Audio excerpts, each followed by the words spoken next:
Hello, everyone, and welcome to this episode of the Self Improvement Project. I hope everybody is well.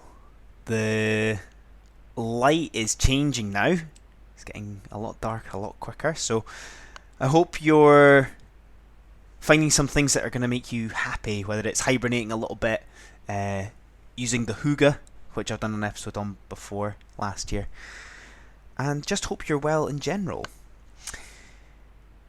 First of all, thank you.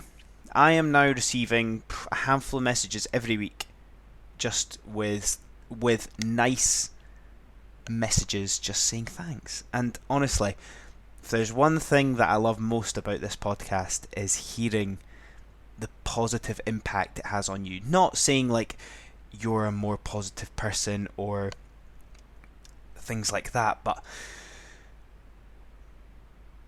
your life is improving because you're becoming a better person, which is great. That's what we want. That's what this is for. Also excitingly, it'll be now, but I'm launching a Patreon.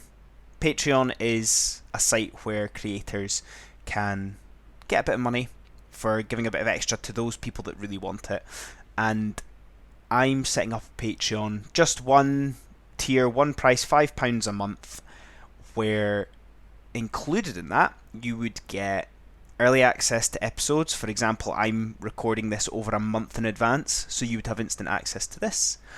I would do an extra episode per week, maybe a bit more personal, maybe a bit more interactive with listeners who really want that element. I might do some like question answer stuff, and the last thing would be like a monthly workshop where I would do on a topic within self-improvement. I would do a like hour-long workshop once a month where it would be a bit interactive and a bit more specific, I guess, within that time frame, which is nice.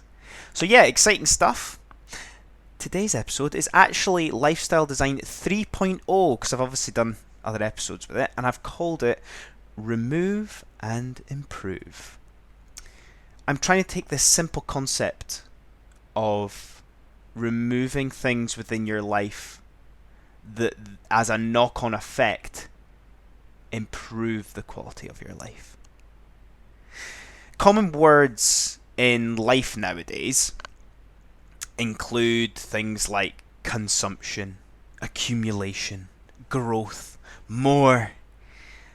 And the more we're surrounded with this language and this we're missing out if we don't, seems to be having a compounding effect on our peace of mind. I personally hate it. I vividly remember the moment I was done with this concept and fed up with just everything to do with it. I remember feeling exhausted and burnt out from my life being surrounded by this idea of more. On one element, it was taking up too much headspace. On another hand, it was, where does it end? You get lost in the mist of how busy everything is, and you lose sight of your priorities. Responsibility is something that, as we get older or more experienced within a career or job, responsibility is something that we accumulate a lot of, sometimes without realizing. I would love you to take a moment and think right now, are you actually overwhelmed? Are you burnt out? And you maybe are refusing to give into it. You're not willing to accept it because it might make you seem weak. Especially when no one else in your sphere seems to be having this issue.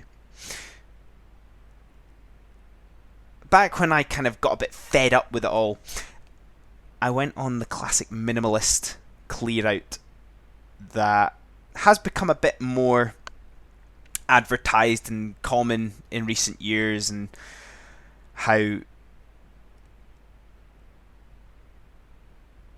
good it is for our minds to clear out, because it's not just stuff, it's our minds that we're clearing. And once we get past that initial clearing out stage, it's just a case of continuing to remind yourself. I think I'm about 4, maybe 5 years into that now. And it's important to continually remind yourself, do I need this, or do I just want it? Is it ego that's making me take this on in my life? What effect and impact will it have if I don't take this on in my life? Is it going to be critical or not?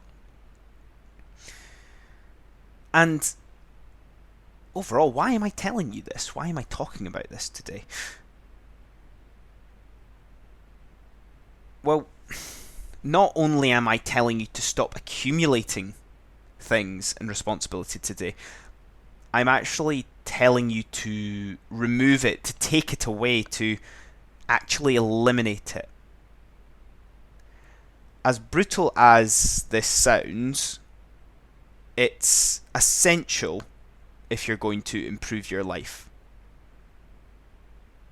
Life improvement, improving your life, you could go and find anything on the internet of 10 ways to improve your life, but this is one of the most key things for actually enhancing the quality of your life.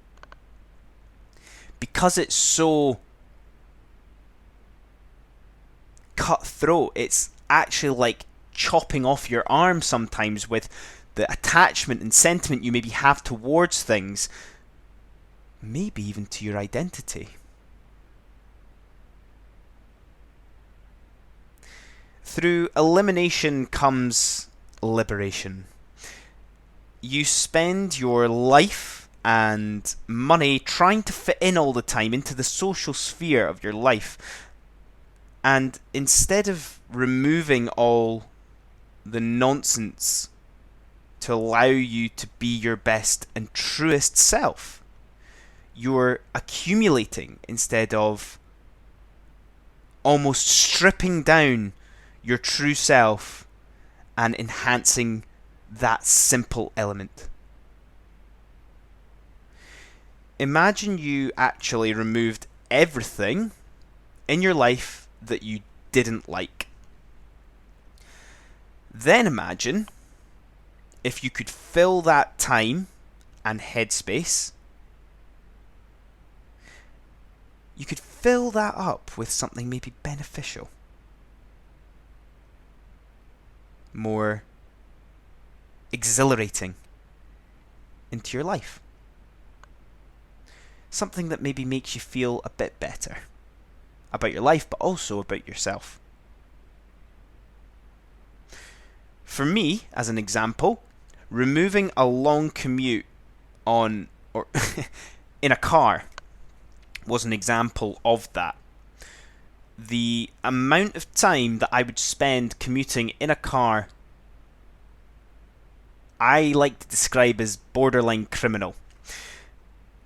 And removing that improved my life a hell of a lot. You maybe too. And once you remove these things and you start getting that sense of how good it is, you can then actually improve it. Staying on my example of the commute, I actually removed the commute, switched it with another commute, with another job, but added a bicycle in. So I'm actually getting fresh air, I'm getting exercise within that commute. And it's making me feel better about myself. I'm using the time better. I'm actually enhancing my life through this example. But how else? Apply it to your own life. Maybe it's toxic people. Maybe you need to remove more toxic people out of your life and actually make the most of the friends and the good people that you have in your life. Maybe it's work environments. Maybe there's times at work that you can remove yourself from an environment that then makes you better at your job. Maybe we go a level or a layer deeper where you actually remove tasks and specific parts of your job that maybe impact on your job satisfaction. Can you delegate? Can you automate? Etc. What can you do today to change that? To be more direct with you, when are you going to realize the opportunities this can bring for the rest of your life? When are you going to wake up to these opportunities that you actually have control over to implement, improve, and enhance your life? Sometimes we think adding more will actually let us forget about the bad stuff in our life. We ultimately end up diluting it forever. Is it because we're scared? Because it's the unknown? Is it because we'll be different and not accepted? And this is where I encourage you to be braver. Be brave, embrace it, and remove it. The toughest thing with this is actually removing part of your identity with it. You are the person that has this job, knows these people. You're known for this. You have to detach from that, which can be tough as well. And that's us. Thank you again, as always, first of all, for listening. I hope that's provoked some thought. I hope that has made you think, even if there's one thing you can change, that you can. If you enjoyed that, have a wee listen to some of the other episodes. Join my email that I send every Sunday for a wee bit more inspiration. As always, intended to be enjoyed with a warm cup of coffee. And I'll see you all next time. Cheers.